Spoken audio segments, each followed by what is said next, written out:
Hello and welcome back to Smells Like Home Cooking. On this channel we like to show you delicious recipes that we cook at home. I hope you like them and try them out. Let me know in the comments how you get on. Today we're going to be making a dangerously tasty gluten-free chocolate cake. Start off by greasing a 20cm round loose bottom tin and then line the base with parchment paper. Preheat an oven to 180 degrees C or 160 fan. Break 265 grams of 40% cocoa solid chocolate into a heat-proof bowl. I like to break it up in the pack first to save getting broken chocolate everywhere. You can also use 70% if you prefer, but 40% seems to work really well. Set that bowl over a pan of just simmering water and put it on a low heat until melted. You may need to give it a stir occasionally.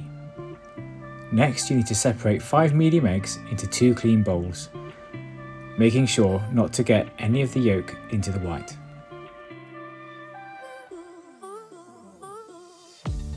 Weigh out 210 grams of caster sugar. I like to use the unrefined version, but white is fine too.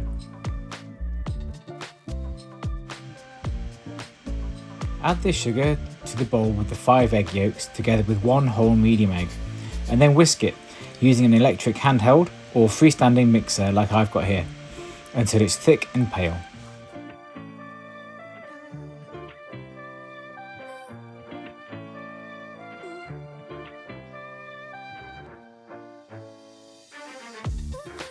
Okay, so this is what you're aiming for. You see how the colour has changed and there's a thick ribbon falling from the whisk and leaving a trail in the mixture. It's now time to whisk up the 5 egg whites in the other bowl. You're aiming for these to become stiff but not dry.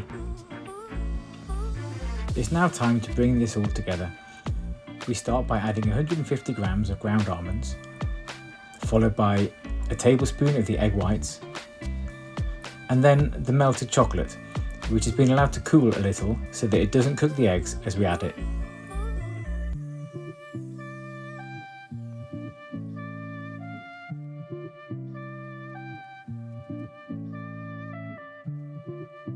Give this a quick mix to combine it all together, and then we're nearly there.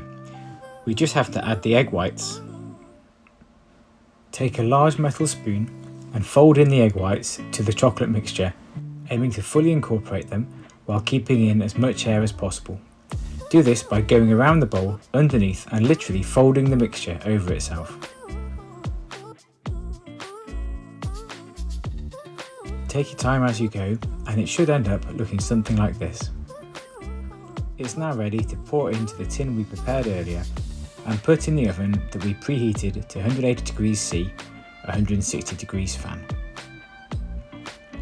Bake it for about 40 to 45 minutes until a crust has formed and the cake is starting to shrink away from the sides. Once the cake is ready, let it cool in the tin for 10 minutes or so, and then turn upside down onto a tea towel that had been placed over a wire rack.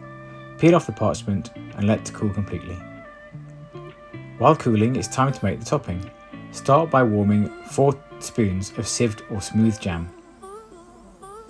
Once warm, turn the cake the right way up and brush the jam over the top and around the sides. I'm using cherry jam, but you can use apricot or whatever flavour you like really. In fact, it'd be great to hear your suggestions in the comments below. I even wondered about using rindless marmalade and chocolate orange in the ganache, so let me know your ideas.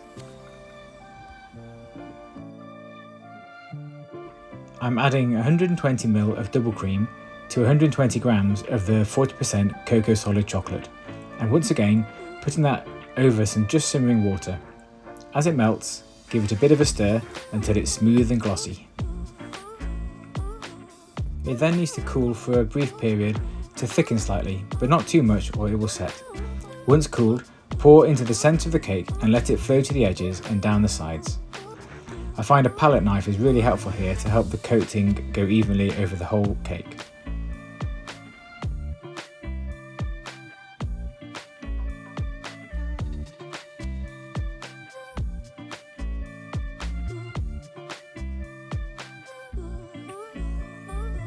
So there you go, a delicious gluten-free chocolate cake. So good you won't even know it's missing the gluten. I just finish it off here with some edible glitter spray, and then we put on a moulded chocolate heart, but obviously you can decorate it how you like, maybe some mixed chocolate shards or some chocolate shavings.